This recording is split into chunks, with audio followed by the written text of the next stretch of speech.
नमस्कार, मैं हूं आपके साथ मेघा चिन और आप देख रहे हैं हिंदुस्तान में न्यूज। अब होगी मुद्दों की बात सच के साथ। आइए नजर डालते हैं आज के इस खास बुलेटिन पर। देश भर में टोल टैक्स के तोड़फोड़ की घटना आम हो चुकी है। इसी कड़ी में इंदौर के बाणगंगा थाना क्षेत्र में अलवास टोल टैक्स में भी तोड़फोड़ की घटना सामने आई है। बता दें कि अलवासा टोल टैक्स के आसपास के क्षेत्रों में बड़ी संख्या में ग्रामीण और कुछ कॉलोनियों के रहवासी रहते हैं। अधिकतर रहवासियों ग्रामीणों का आना जाना वहां पर लगा रहता है। इसी दौरान टोल टैक्स पर मौजूद कर्मचारियों ने ग्रामीणों और रहवासियों से आने जाने को लेकर टोल टैक्स की मांग की। जब विरोध किया गया तो बड़ी संख्या में ग्रामीण और रहवासी एकजुट होकर टोल टैक्स पर पहुंचे।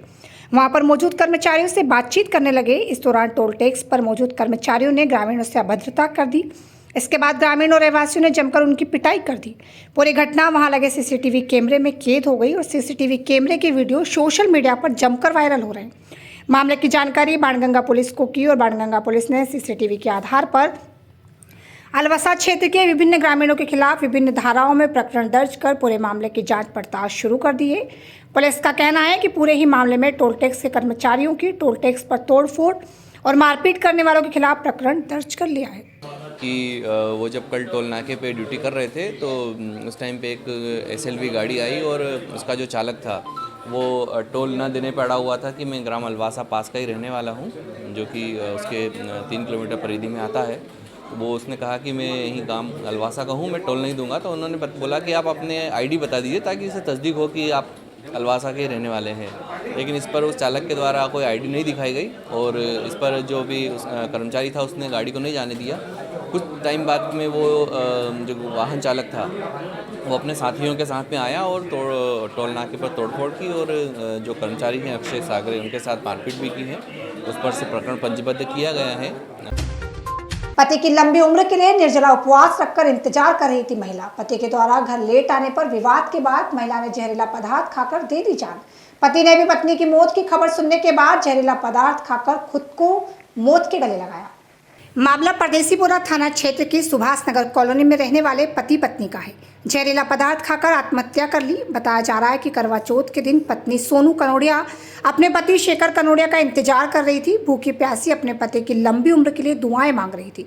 पत्नी सोनू का पति शेखर के लेट आने पर जमकर विवाद हुआ। महिला सोनू कनोडिया ने जहरीला पदार्थ खा लिया था। परिजन महिला को अस्पताल लेकर पहुंचे। डॉक्टरों ने मृत घोषित कर दिया। पति शेखर कनोडिया पत्नी की मौत की खबर सुनते ही पति ने भी जहरीला पदार्थ खा लिया और अपनी जान दे दी। मामले में पुलिस ने मर्ग कायम किया है। दोनों शव को पीएम के लिए एमवाई अस्पताल भिजवा दिया है। एक पति पत्नी ने सुसाइड किया है, क्या है नाम बताइए, क्या जानकारी? सोनू कनोडिया एवं शेखर कनोडिया ये 16/5 परदेसीपुरा के निवासी हैं। कल करवा चौथ के दिन पे पति के लेट आने की बात पर से महिला और पति में छोटी सा नोकझोंक हुई, जिस पर से आज महिला द्वारा दिन में जहर खा लिया था। इसका इलाज डीएनएस हॉस्पिटल में चल रहा था। इलाजरत थी महिला और इलाज के दौरान इसकी मृत्यु हो गई। जैसे ही पति को महिला के संबंध में जानकारी प्राप्त हुई कि मेरी पत्नी की मृत्यु हो गई है, पति ने भी उसी टाइम जहर खाया, जिसको इलाज के लिए एमवाई भर्ती करा गया था। उसकी भी इलाज के दौरान आज मृत्यु हो गई है। देश में आर्थिक हितों को लेकर प्रकृति के नुकसान को बचाने के उद्देश्य से पद्म भूषण से सम्मानित डॉक्टर अनिल प्रकाश जोशी द्वारा देश में निकाली जा रही साइकिल रैली यात्रा और जो यात्रा इंदौर पहुंची है, इसी के सम्मान को लेकर यूनिवर्सिटी के कंप्यूटर हॉल में कार्यक्रम आयोजित किया गया, जिसमें उनके साथ साइकिल रैली में सम्मिलित सभी युवाओं का सम्मान किया गया। दरअसल प्रकृति को बचाने के लिए कई कदम उठाए जा रहे हैं, लेकिन आर्थिक लाभ और तमाम मुद्दों में प्रकृति का दोहन चाहूर ग्रुप से हो रहा है। इसी बात को ध्यान में रखते हुए पद्म भूषण से सम्मानित डॉक्टर अनिल प्रकाश जोशी द्वारा महाराष्ट्र के माननीय राज्यपाल के माध्यम से हरी झंडी दिखाते हुए 40 दिन की साइकिल रैली का आयोजन किया गया।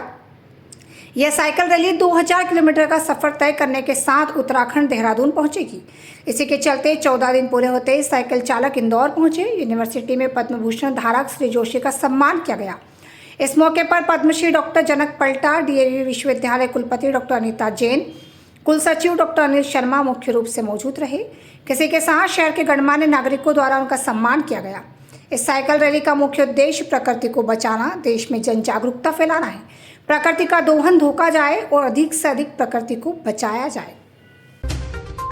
भारत के चीन से लगे अरुणाचल प्रदेश की बॉर्डर पर स्थित परशुराम कुंड पर बनने वाले करोड़ों रुपए की लागत से श्री परशुराम भगवान की प्रतिमा के निर्माण कार्य को लेकर अरुणाचल प्रदेश के उप मुख्यमंत्री और मंत्रियों के द्वारा इंदौर में कार्यक्रम भी आयोजित किया गया। कार्यक्रम के दौरान इंदौर रहवासियों ने लाखों रुपए का दान देकर सहयोग प्रदान किया है। इंदौर के ब्रिलियंट कन्वेंशन सेंटर में विप्रो फाउंडेशन ग्रुप द्वारा समस्त समाज के बंधुओं के साथ मिलकर एक कार्यक्रम आयोजित किया गया। कार्यक्रम में मुख्य अतिथि के रूप में अरुणाचल प्रदेश के उप मुख्यमंत्री चाउना मीन और नाकाप नालो पर्यटन मंत्री सहित प्रदेश के अन्य 2 एमएलए मुख्य अतिथि के रूप में सम्मिलित हुए।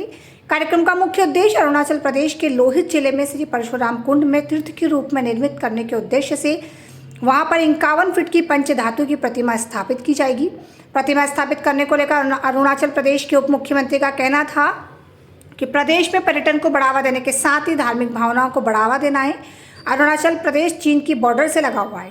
तीर्थ स्थल निर्मित किया जा रहा है। आज शाम अरुणाचल प्रदेश की बॉर्डर पर लगा है। इसके धार्मिक भावनाओं को देखते हुए यह कार्य समाज बंधुओं के सहयोग के साथ सरकार भी निर्मित कर रही है।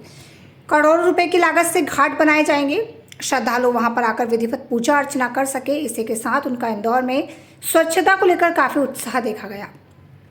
उन्होंने कहा, इंदौर का प्रत्येक नागरिक स्वच्छता का बहुत बारीकी से ध्यान रखता है। यहाँ का खान पान भी काफी स्वादिष्ट है। यहाँ के लोग अतिथि देवो भव की तरह लोगों को पूछते हैं।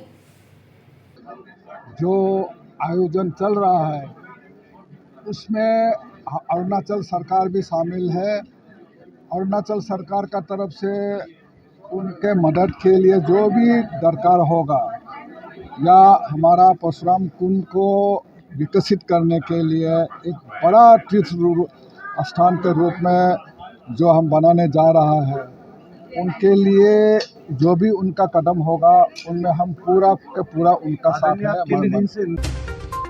महापौर पुष्यमित्र भार्गव के द्वारा एडवर्टाइजिंग एवं होर्डिंग पॉलिसी को लेकर मीडिया से पूछे गए सवाल पर दिया गया जवाब। कोई भी दुकानदार अपनी दुकान के बाहर खुद की दुकान का एडवर्टाइजिंग करने के लिए फ्री ऑफ कॉस्ट 3 बाय 3 का फीट तक का बोर्ड लगा सकता है। इसका कोई शुल्क नहीं है, लेकिन अपनी दुकान पर किसी और कंपनी का होर्डिंग लगाए उसका शुल्क 2017 से लिया जा रहा है। अभी भी उन्हें होर्डिंग के लिए नोटिस भेजा गया है, जो कि दीपावली तक नहीं लेने के लिए हम कह चुके हैं। दुकानदार की खुद की दुकान का कोई शुल्क नहीं है। अब भ्रम फैलाने वालों का कोई इलाज नहीं है। सभी व्यापारी पहले भी दूसरे होर्डिंग का टैक्स दे चुके हैं। कोई नया टैक्स नहीं वसूला जा रहा है। एडवर्टीजमेंट पॉलिसी के तहत कोई भी दुकानदार अपनी दुकान के बाहर अपनी दुकान का एडवर्टीजमेंट करने के लिए फ्री ऑफ कॉस्ट 3 बाय 3 का 3 फीट तक का बोर्ड लगा सकता है, जिसका कोई शुल्क नहीं है। तो फिलहाल खबरों में इतना ही। देखते रहिए हिंदुस्तान मेल न्यूज। चैनल को लाइक करना, शेयर करना और सब्सक्राइब करना बिल्कुल ना भूलें।